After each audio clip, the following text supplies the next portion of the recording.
Obstetric violence is not rare, it is not random, and it is not happening in the shadows anymore. Two stories went viral this month. Two women in two different states, both in active labor, both turned away or delayed when they needed care the most. One delivered in a triage hallway after a nurse insisted she finish paperwork.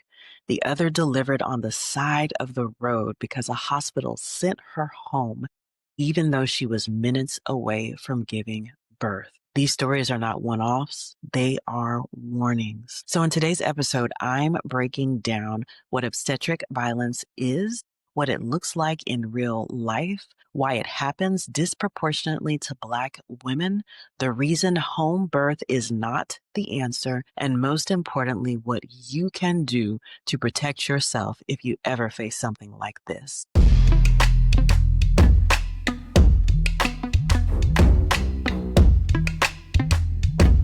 And if you're new here, I'm Dr. Tiffany Woodus, board-certified OB-GYN and your sister in this journey, a physician who's spent almost 20 years walking the halls of labor and delivery.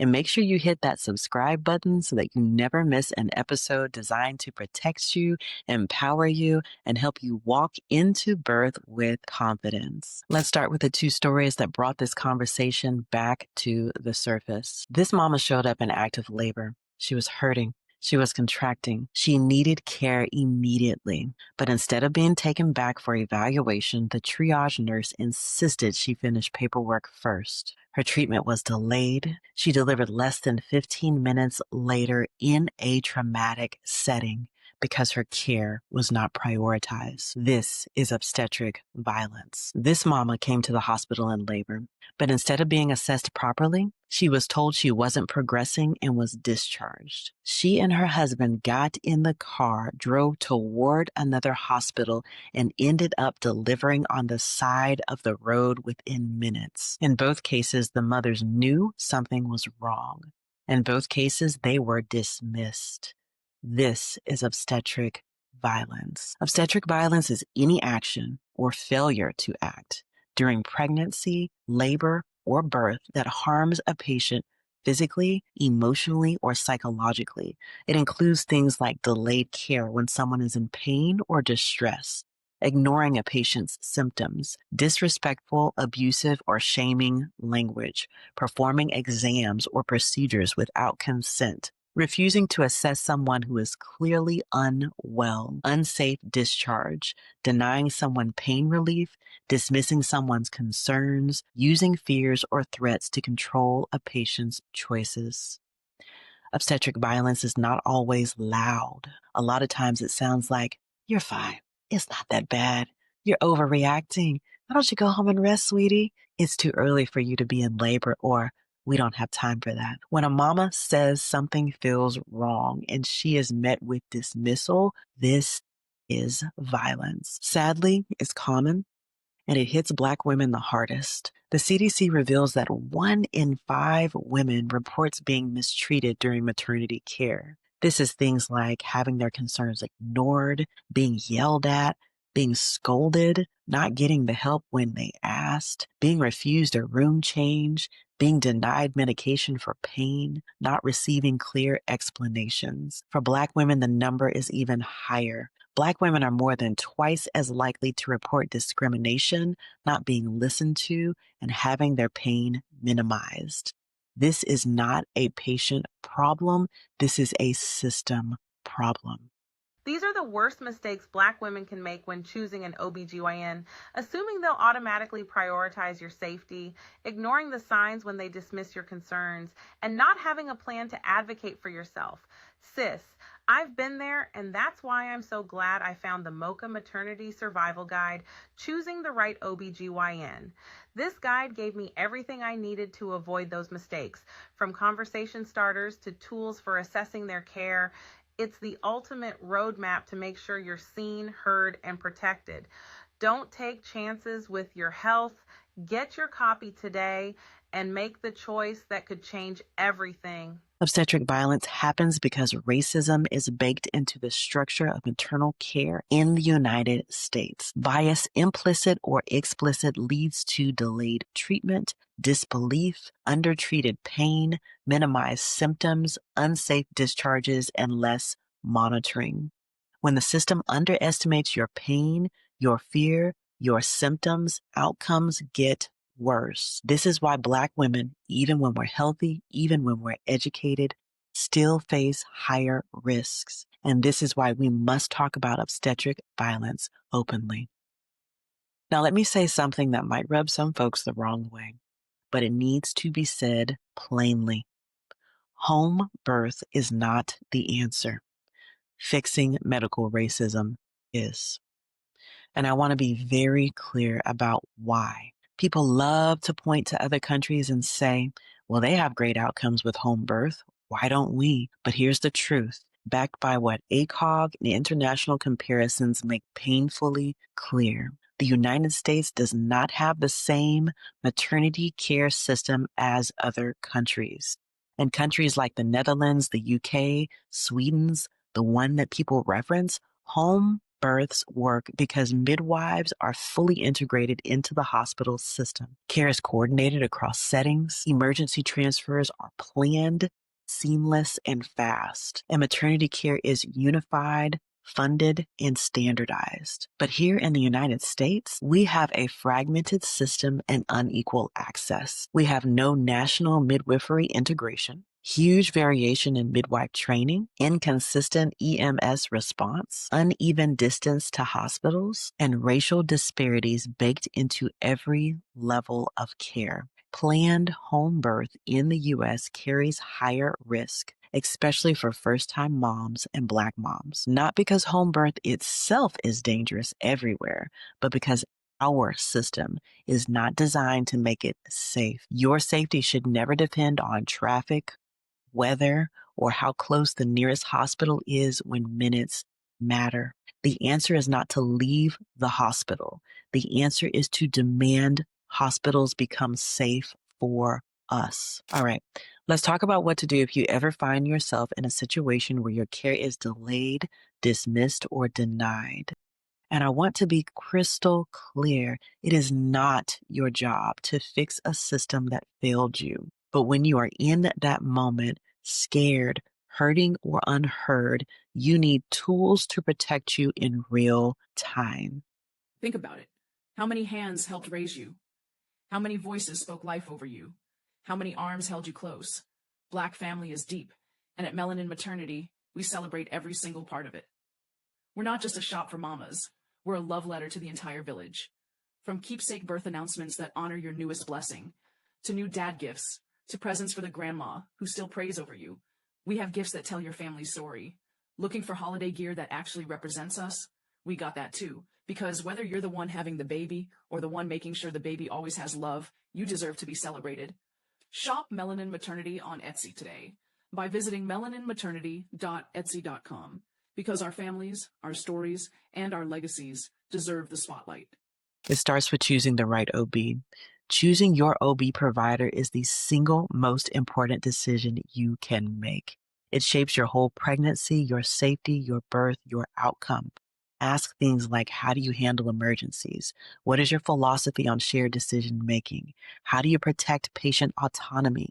Who covers your patients when you're off? Are all members of your team trained in bias reduction? And listen, I wrote a whole book to help you do exactly this. The Mocha Maternity Survival Guide, Choosing the Right OB-GYN, walks you through step by step how to choose the right provider from day one. If you don't have it yet, make sure you grab it, because this is the foundation of your entire birth story. Number 2, tour the birth facility. Ask the facility, what are your C-section rates for women who look like me? How many Black providers are on staff? Do you use team birth or similar communication tools? Who can I escalate to if I'm being unheard? Number 3, build your village. You cannot fight this alone. Bring your support, your partner, your mama, your doula, your best friend, people who will speak up with you and for you. Number 4, Use a birth preference plan. A birth plan can't promise how your labor will go, but it does make sure your voice is documented, respected, and part of every decision. Number 5, don't be afraid to ask for a second opinion. You are allowed to do this. It is your right. And in moments of uncertainty, a second opinion can make all the difference. Number 6, don't be afraid to request a change in your care team. If someone is being dismissive, unsafe, disrespectful, you can say, I would like a different doctor or nurse, please. And they must honor that. Number 7, climb the chain of command. Say, I want to speak to the charge nurse. I want to speak to the unit supervisor. I want to speak to a patient advocate. I want to speak to risk management. Now, before I go any further, let me say this gently. Speaking up is powerful, but for Black women, it is not always that simple. Because the moment we raise our voice or advocate for ourselves, we risk being labeled as difficult, angry, or non-compliant. And those labels can change how staff respond. They can change how fast help is offered. They can even change medical decisions. So please hear me. You are not wrong for wanting to be heard. You are not wrong for insisting on safe care. You should never be punished for protecting yourself. That is why the words you choose matter. Use simple, clear medical language because it keeps the focus on your symptoms, not someone else's bias about your tone, and it protects you when the system does not. Now, let me take a second here to explain something really important because this one little word can protect your life. It's called EMTALA. It's spelled E-M as in Mary, T-A-L-A. EMTALA is a federal law. It says that any hospital emergency room must check you, treat you, and make sure that you are stable before they send you home, no matter who you are, what insurance you do or do not have, or how busy they are. That means they cannot ignore you. They cannot refuse to check you. They cannot send you home if you are not stable, and they must give you a proper medical exam. So if you are in pain, if you are bleeding, if you are contracting, if you feel something is wrong, you can say, I want to be evaluated under EMTALA. When they hear that, they know you understand your rights. And trust me, hospitals listen when EMTALA is mentioned. I also want you to consider using the following phrases. These phrases matter because they trigger safety protocols and create a paper trail. I do not feel safe. My pain is not controlled. I do not feel comfortable being discharged. I believe I am being discriminated against. I want this documented in my chart. Finally, document everything. Write down names, write down times, take pictures of monitors, record if your state allows it, get copies of your paperwork. Documentation protects you. Now I want to shift gears just a little. Everything I just shared is what you do in the moment when you're at the hospital and trying to stay safe. But what do you do afterwards? What do you do when you get home and you realize, no, what happened to me was not okay? This is where accountability comes in. Here is where you can file complaints. Your state health department.